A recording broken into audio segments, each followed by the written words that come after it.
संत का हृदय कैसा? नवनीत है। संत का हृदय नवनीत माने नैनो घी। हम जब मक्खन दही जमाते हैं ना तो उसको बिलोती है हमारी माताएं, तो उसमें क्या निकलता है? नवनीत नैनो घी। यानी सुन गा रहा हो तो किसी कवि ने कहा है, अन्न पुराने घृत नए, अन्न पुराने घृत नए, और सुलक्षणी नार, चलवे पीठ तुरंग की लक्षण चार। है ना? पुण्य के लक्षण चार कौन कौन से? अन्न पुराने घृत नए, यानी पुराना गेहूं नया आ जाए, उसमें मिल जाए। अन्न पुराना अनाज नए अनाज से मिल जाए, उस घर में अन्न की कमी होगी? नहीं होगी ना। अन्न पुराने घृत नए, और घी प्रतिदिन जिस घर में नया उत्पन्न हो रहा है, तो 10-25 लीटर तो दूध हो ही रहा है, वहां खाने पीने की कुछ कमी रहेगी? अन्न पुराने घृत नए और सुलक्षणी नार, और पतिव्रता स्त्री हो जिस घर में। पतिव्रता कैसी? पतिव्रता स्त्री आगे कथा में हम सुनाएंगे। पतिव्रता कहा है जब बेटी की विदाई होती है, बोले सुनो, मैया कहती है, सास ससुर गुरु रहो, सास ससुर गुरु ससुर गुरु सेवा करो, सास ससुर गुरु सेवा करो, सास ससुर गुरु सेवा करो, सास ससुर गुरु सेवा करो, सास ससुर गुरु सेवा करो, सास ससुर गुरु सेवा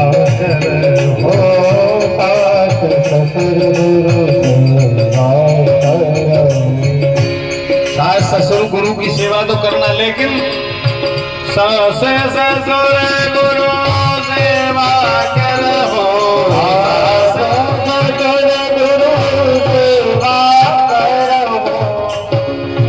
पति रुख लख आयुष अनसन हो, पति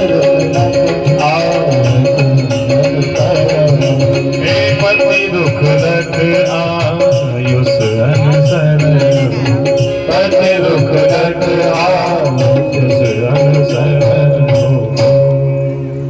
सास ससुर गुरु सेवा करो। हर बेटी की माँ कहती है कि सास ससुर और गुरु की सेवा करना। सास ससुर गुरु सेवा करो, लेकिन पति रुख लख, पति का रुख देख करके सेवा करना है। पत्नी तो वही है जो पति कह ना पाए कि मुझे फलानी वस्तु की आवश्यकता है, तो रुख समझ लेना चाहिए। पत्नी तो वही है। अच्छा, पत्नी कौन है? जो पति, नाम क्या है? पत्नी, जो पति पर तनी रहे, वही पत्नी है। जो पति पर तनी रहे सो पत्नी नहीं, सो पत्नी नहीं है। पत्नी कौन है? जो अपने पति को पतन के मार्ग से बचा करके सीधे मार्ग पर ले जाए, वो जो अपने पति को पतन के मार्ग से मोड़ करके सीधे रास्ते पर ले जाए, वो धर्म पत्नी है। पत्नी नहीं बल्कि धर्म पत्नी। गोसाई जी लिखते हैं, माता पिता गुरु सेवा करो। माता पिता और गुरु की तो कहने के अनुसार सेवा करना, लेकिन पति रुख लख, पति का रुख समझ के और उनकी सेवा करना है। ऐसा नहीं कि पति तो आए बेचारे बखर हाथ के, चामटी हाथ में, बैल बांध के आए, पसीना पसीना शरीर में हो रहा है, उसने सोचा भोजन करेंगे, वैसे ही मूड खराब। घर आए तो तुम पता नहीं कहाँ रह गए, और ये तो रोटी ना बनाने दी, और तुम आ जाते पहले से तो ये पप्पू को खिलाते, और ये तो वो तो वैसे ही गुस्सा में। महाराज रुख नहीं देखा तो सेवा जो अभी करके बैलों की सेवा करके आ रहा सो यहाँ शुरू हो जाएगा। बोलो राधे राधे। इसलिए पति का रुख समझ करके हमें सेवा करनी। पत्नी तो सत्संग में चलते पुरुषो ज्यादा भाई, यानी सत्संग कहाँ मिलेगा? संतों के पास। पुनः वहीं आ जाइएगा। सत्संग कहाँ मिलेगा? सत्संगम चलते पुरुषो ज्यादा। अरे सत्संग कहाँ मिलेगा? पुरुष संत महात्माओं के पास, संत पुरुषों के पास। क्यों? गोसाई जी भी लिखते हैं,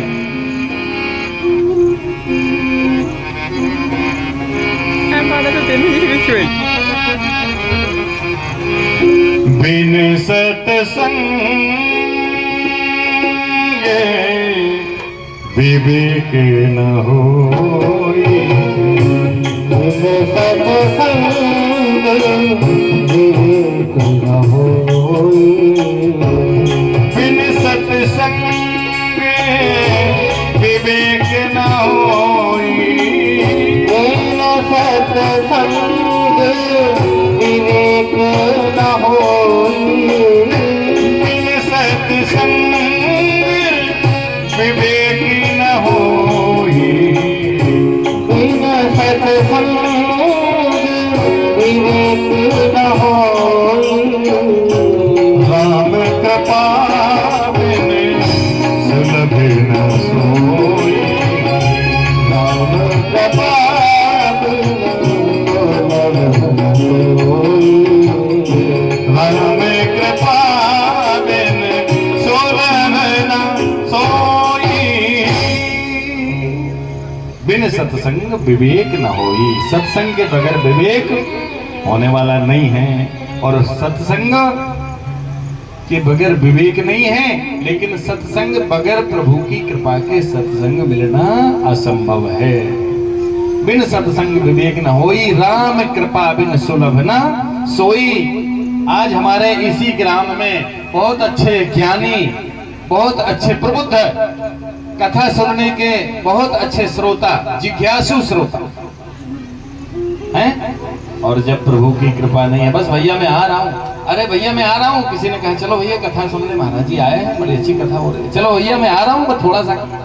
अब कल मिले, क्यों भैया? मैंने कहा था अरे भैया कुछ मत कहो, ऐसा फोन आ गया है, मुझे बहुत अर्जेंट जाना था।